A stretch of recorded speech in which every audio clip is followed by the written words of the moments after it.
The date is February 9th, 1985. We're at the NBA dunk contest, where a rookie named Michael Jordan is about to take the stage, but not like everyone else. While other contestants wore their team uniforms, Jordan was donning a full-on custom Air Jordan kit from Nike, a move so controversial that the following day, his teammates at the All-Star game would decide to freeze him out. The jealousy from his peers also stems from the fact that Jordan at this point already holds the richest endorsement deal in league history. Oh, and he signed this deal before playing a single game in the NBA. But how could this be? How could an at the time unproven rookie get such unprecedented treatment? To begin, we must go back 3 years earlier to the 1982 NCAA Finals. From Wilmington, North Carolina, Michael Jordan. The 1982 NCAA Finals is one of the most iconic games ever played in college history. Besides the teams, this was also a battle of companies, sneaker companies to be exact. Nike versus Converse, with North Carolina repping Converse while Georgetown donned the swoosh. Ironically, the protagonist of our story at this point is on the side of Converse. No one in the world could have possibly predicted the impact this game would have on the future of Nike and their owner, Phil Knight. You can say Phil Knight was destined to be in the shoe industry. I mean, after all, he was born in 1938 Oregon. In that exact year, in that exact state, the oldest pair of shoes ever known in history will be uncovered. As a Stanford MBA student in the early 60s, Knight would write a term paper outlining an idea that would eventually revolutionize the shoe industry. The title of the paper, Can Japanese Sports Shoes Do to German Sports Shoes What Japanese Cameras Did to German Cameras? And it just didn't make sense to me at the time that running shoes should be made in Germany. So I said they should be made in Japan. In 1962, Knight would fly to Japan to realize this dream, specifically with the Onitsuka Tiger shoes. Knight would win over the Onitsuka executives as they were impressed with his deep knowledge regarding the shoe industry. There was just one problem. When they asked him for the company name, Knight hadn't thought this far ahead. Thus, on the spot, he would improvise. The name will be Blue Ribbon. First place. But They asked me, what's the name of your company? I had to come up with something. When Knight walked out of the building, he was no longer just a visitor. He was the official US distributor for Onitsuka sneakers. Now back to our game. Georgetown would get off to a hot start, leading 12-8, with all 8 of UNC's points coming from Patrick Ewing goaltends. Piece of it, Perkins, Ewing again, and that'll be its fourth goaltending call. But the goaltends did set a precedent that the paint was a no-flight zone, especially for UNC freshman Michael Jordan. So that he's altered Jordan's shot for the second time tonight. The Tar Heels would be led by James Worthy, who would score 18 first half points, including this 15-footer. Here's Worthy. There shows his range. one of only 2 long-distance shots scored by UNC the entire game. At halftime, the underdog Hoyas will be holding on to a 1-point lead. While this game is on hold, let's check back in with Phil Knight and Blue Ribbon. By 1970, the relationship between Onitsuka and Phil Knight had grown complicated to say the least. Despite the fact that sales have doubled every year, Onitsuka wasn't willing to extend Blue Ribbon into a long-term contract. Knight thus would begin suspecting that Onitsuka had begun developing a wandering eye for bigger distributors. During a visit from an Onitsuka representative, Knight noticed that their briefcase was left unattended. Trusting his instincts, he quickly looked inside. He got up at one point to go to the bathroom, and I went into his briefcase and pulled the file out and stuck it under the blotter on my desk. On that file, Knight discovered a list of other distributors Onitsuka were meeting with on that very same trip. His suspicions would be confirmed. Later, Onitsuka would try to force Knight into a hostile takeover. Tiger just basically gave us an ultimatum that said either sell us 51% of your company at book value or we're going to set up other distributors no matter what this piece of paper says. Knight knew at that very moment that to keep his company alive, he had to create his own brand, Nike. When Onitsuka discovered this secret project, they would sue him in Japan. Knight would countersue in the US, hiring a sharp lawyer named Robert Strasser. Nike will win the lawsuit and secure its independence. Impressed by Strasser's relentless work ethic, Knight quickly offered him a job at Nike. an offer that Strasser would quickly accept. It would be the beginning of a new era for the company. And by the late 70s, Nike had already dominated track and field. Now the company set its sight on basketball, with Strasser leading the charge. In 1977, Strasser would be approached by a man who would not only change Nike, but the entire sports industry forever. His name is Sonny Vaccaro. Sonny Vaccaro is a gambler and hustler by nature. When he stepped onto the headquarters of Nike, Phil Knight was convinced that he was a member of the Mafia and joked he was straight out the Godfather. He wasn't from the Mafia. But in the world of high school basketball, he was practically the Godfather. He had founded the Dapper Dan Roundball Classic, a yearly all-star game between the top high school players from Pennsylvania against the rest of the US, a game that predates the McDonald's All-American by 12 years. His reasoning for being at Nike? Well, at one of his camps, he encountered a boy named Charlie. I got these shoes on, and they're tennis shoes, and I wear these everywhere. Is there any way they can make tennis shoes that like we can wear out like after? Feeling inspired, Vaccaro would design 9 different types of hybrids of sneakers to pitch to Nike. I visited Nike solely to introduce him to new shoes that Charlie gave me the idea. When he finally got a meeting at Nike through Robert Strasser, they laughed him out the building. But Strasser and Knight noticed something more important: Vaccaro's connections. He knew the grassroots of the basketball world inside out. At the time, Converse dominated the NBA, signing nearly all of the league's biggest stars. Nike's strategy, on the other hand, had been signing role players and hoping to win off volume. Vaccaro explained that kids don't care about NBA players who don't move the needle. That's what I try to sell them. You don't need every Tom, Dick, and Harry wearing the shoe. If you can't sign the stars, you might as well attack at the grassroots level. The local college and high school stars, the guys that the kids actually looked up to. That's where the focus should be. Of course, there was an obvious obstacle in the way. You see, NCAA rules at the time prohibited athletes being paid to promote shoe brands. Thus, Vaccaro will come up with a loophole: pay the coaches. Phil Knight said, "What do you mean pay the coaches? Pay the coaches. You pay the coaches, and the kids will wear the shoes." Phil Knight, after being assured that this was within the NCAA guidelines, will hire Sonny Vaccaro. Vaccaro will quickly deliver on his promise, signing coaches after coaches. Most of them shocked that they were getting free shoes on top of being paid. What do I got to do? Fix the game? Basically, none of them believed me. One of the biggest coaches Vaccaro was signed, Georgetown head coach John Thompson. Naturally, when Georgetown made the NCAA finals, Sonny Vaccaro would be in attendance. Which leads us back to our game.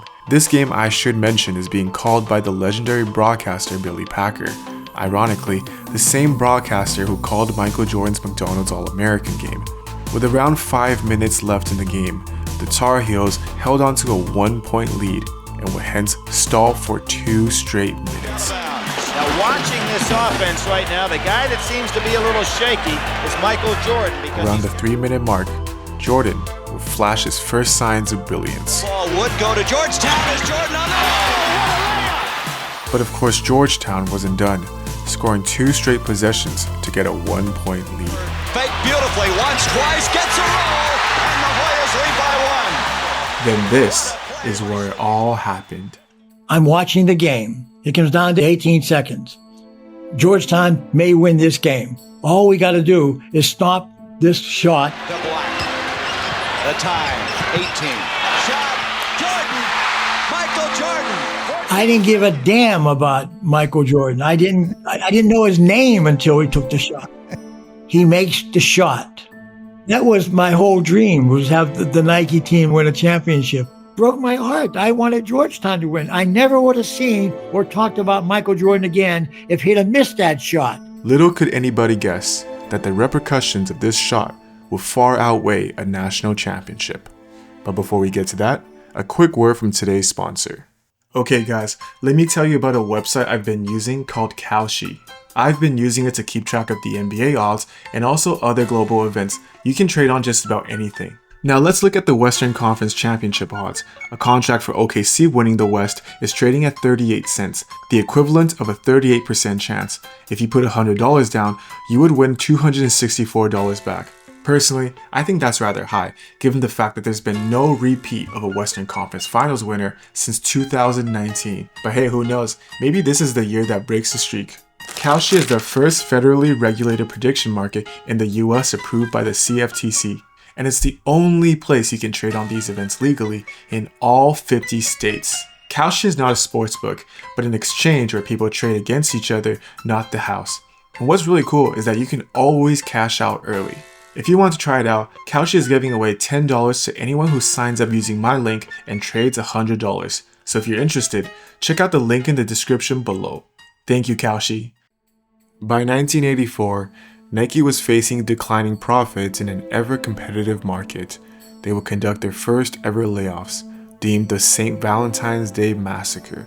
Meanwhile, Converse, after dominating the NBA sneaker world, would then set their sights on conquering the actual world, sponsoring the entire 1984 Olympics held in LA. However, 1984 did have a strong draft class. With a fresh slate, Nike wanted to secure the young bloods in the league. They would conduct a meeting regarding how to allocate the $250,000 budget amongst different rookies. Somehow, someway, Sonny Vaccaro will be invited to this meeting. And they invite me to a meeting that I never went to before. I had nothing to do with the pros until the Jordan meeting. What happened next? To this day, no one can truly comprehend. Not even Sonny Vaccaro himself. Vaccaro would suggest that they shall scrap the plan entirely and give the entire budget to Michael Jordan, who was not the first overall pick, not the second overall pick, but the third overall draft pick. His plan was radical, to say the least, to market Jordan like a tennis player, to put their entire $250,000 budget into him. For context, the highest sneaker deal in the league at the time was $100,000 a year for Kareem Abdul-Jabbar. So why Jordan? Why is Sonny Vaccaro doing this? Has he been studying Jordan in his spare time? Nope, not at all. Completely the most confusing thing in my life. I saw Michael Jordan one time in my life before that meeting. I remembered that shot, that 18 seconds in my mind. I never thought about it again until that meeting. That was the reason I said to Nike to bet everything on it. Now, anyone else would have laughed Vaccaro out the office like they did with his shoes, but Strasser knew better, and he would ask Vaccaro a simple question. Would you bet your job on it? Vaccaro replied, sure. It cannot be overstated what had just happened. Sonny Vaccaro was asking Nike to pay the third overall pick, the biggest endorsement deal in NBA history, off one shot he saw him hit 2 years prior. And oh, by the way, the kid didn't even want to come to Nike. All through college, we wore Converse. And up to that point, my favorite shoe was an Adidas shoe. However, Nike did have something going for them that summer. I did mention earlier that the Olympics was being held in LA and that Converse was sponsoring the event. But Nike again was able to find a loophole, this time through marketing.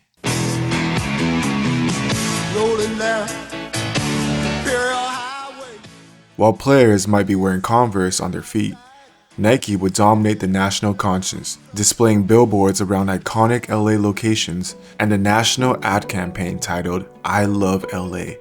And I even forgot to mention the star of Team USA, Michael Jordan. Vaccaro would land a dinner with Jordan that summer at Tony Roma's in Santa Monica. There he would pitch him his vision. Look around at the billboards. Nike owns the marketing world.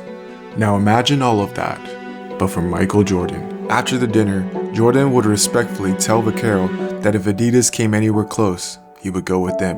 At the time that everybody was starting recruiting me about what shoes to wear, I was pro Adidas, the whole time. Vaccaro thus became even more confident, as no way would Adidas pay a rookie more than double they were paying their top player in Kareem Abdul-Jabbar.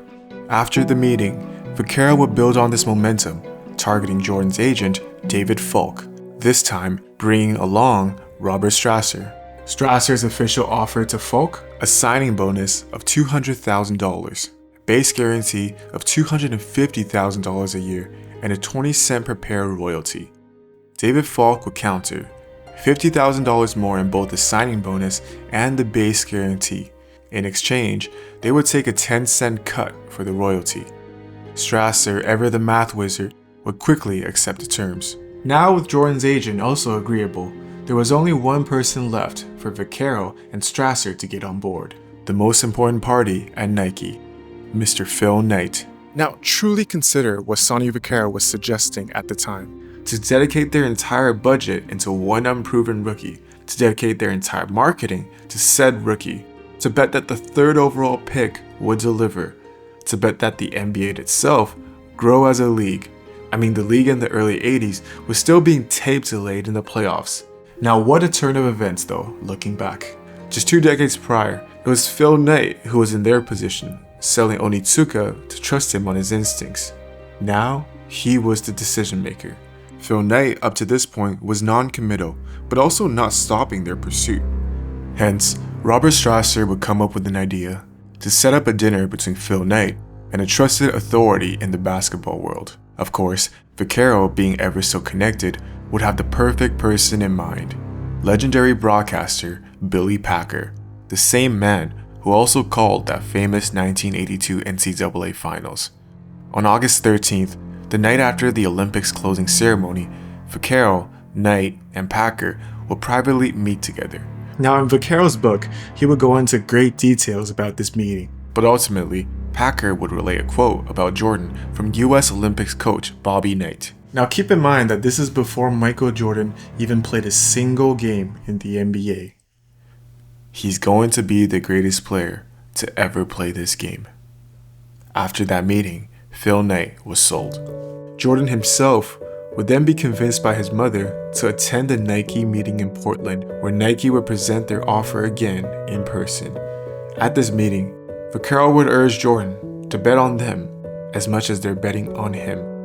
I guess in other words, Vaccaro wanted Jordan to have the same hunch about Nike Vaccaro himself had about him. After that meeting, Jordan and his agent would approach Adidas and Converse to see if they could get close. Just anywhere close to what they were putting on the table. But at that time, Adidas was a European brand product that they didn't really make a strong, push for the States, and they didn't feel like it was worth it. Which in hindsight is perfect for me because it made my decision that much easier, and I ended up with Nike. The thing is, I never wore Nike shoes until I signed a Nike contract. At the 1985 dunk contest, the world would be treated to the new dawn of men. A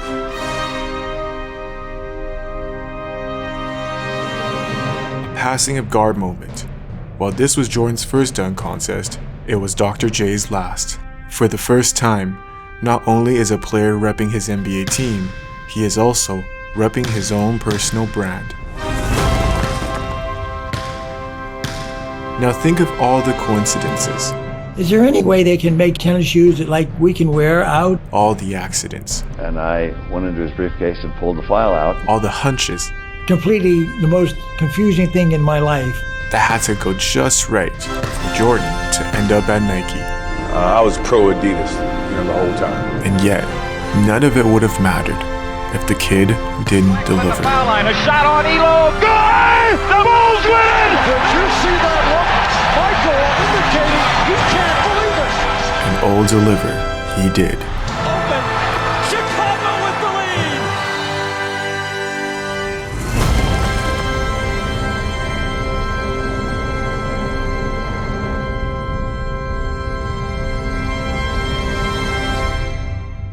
If you've enjoyed watching this video, please consider subscribing.